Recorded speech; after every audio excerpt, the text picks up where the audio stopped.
When I was at a point in my life where I felt so severely, hopelessly depressed, my morning routine looked something like this. Wake up with a splitting headache after sleeping for 9 to 12 hours. Scroll through YouTube while still under the blankets for 2 to 3 hours.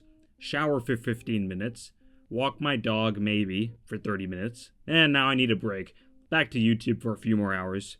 Eat, rub one out, sleep, repeat. While going through this morning routine, I had a dream. One day, I will be insanely productive and insanely successful. But what I didn't realize then was that there's a big difference between saying I am a productive and successful and organized person and one day I'll become a successful, organized, productive person. This concept is one of the reasons why people struggle so much to quit smoking. If someone offers you a cigarette, it's one thing saying, oh no, sorry, I'm trying to quit. And it's a completely different thing to say, oh, no thanks, I quit. It was this single mindset shift that got me to really get a grip on my life and say, enough is enough.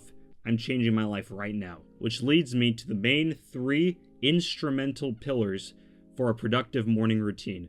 There is no perfect singular morning routine. Every morning routine that works exceptionally well for productive people stands on these 3 pillars. The first of which is visualization. You need to buy yourself a whiteboard and a bulletin board, hang them up on your wall, and use them to strategize your short, medium, and long-term future plans. In the book, Think and Grow Rich by Napoleon Hill, he explains that one of the best motivators to get you up in the morning and go secure the day is to grab a piece of paper, write out exactly what you want out of life, exactly when you will attain this goal, the exact date, and a detailed plan explaining just how you're going to attain this goal. Now, grab this piece of paper and read it out loud every day before you're about to go to sleep and right after you wake up in the morning. I suggest you enhance this strategy a little bit further by hanging up the piece of paper on your bulletin board, ideally right next to where you wake up in the morning, and so you have free reign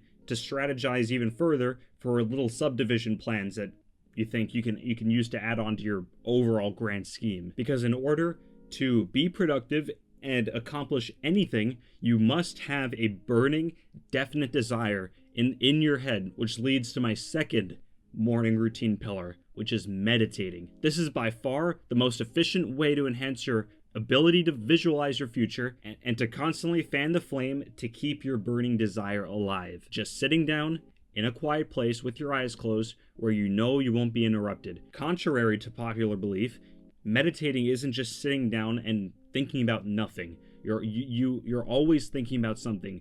It's almost impossible to just sit there for 5 minutes not thinking about anything. There are so many different ways to meditate. You can think of something as complicated as what your future self will act like in detail, how you walk, how you talk, how you eat, the kinds of activities you indulge in, how much you read, how fast you read, how you stay organized, how you live, how efficiently you make decisions, whether your ideal future self actually indulges in the pleasures that you indulge now, like weed, sex, or alcohol. Or you can meditate on something as simple as just imagining a beam of light being fed directly into your head. I suggest you further enhance your ability to meditate by taking omega-3 fish oil pills, assuming you're not allergic, and if your diet doesn't already consist of a lot of omega-3 fatty acids. And if you have the money and the space for it, you can buy or build a dedicated meditation booth made out of wood, just like the one right behind me, completely lined with acoustic foam on the inside. So it's completely silent and you're left with nothing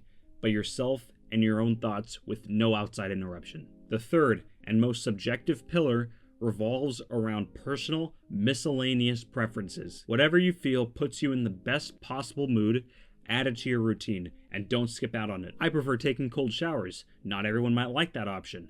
If you do, go for it. If you don't, that's fine too. Because I'm working on a video based on whether you can sleep for 2 hours a day, I stopped drinking coffee and tea, and I found that I just don't need it to function. If you watch motivational videos every morning, right when you wake up to get pumped up, all the power to you. It's not something I do, but there's value in it for most people. If you desperately need the endorphins from going to the gym daily, never second guess yourself and just go do it. If you have problematic habits that you just can't fix on your own without change, never try and compromise with yourself like, oh, I should be allowed to indulge in this bad habit that I have because everyone else can indulge in it just the same. Everyone's different. For example, a problematic habit that I have is I always oversleep whenever I get the chance. Due to complicated reasons from my childhood, I'm conditioned to see oversleeping as the most prized possession possible, and I need to snatch it whenever I can. No matter how bad I feel when I'm fully awake, there's nothing I can really do in the moment. So to combat this, I'm literally sleeping on the floor. I don't think to myself, oh, why shouldn't I enjoy a mattress because other people around me can just the same. Just take some time to yourself, write out all the habits that you want to get rid of on a piece of paper, and it doesn't matter if the method you use is uncommon for most people that might have the same bad habit or they might not struggle from it at all. As long as it works for you, just follow through with it. You're not trying to impress anybody here. Now, if you don't know where to start with your miscellaneous habits, and if you were to just take one thing from this video, I strongly suggest that you stop jerking off right when you wake up first thing in the morning, because doing this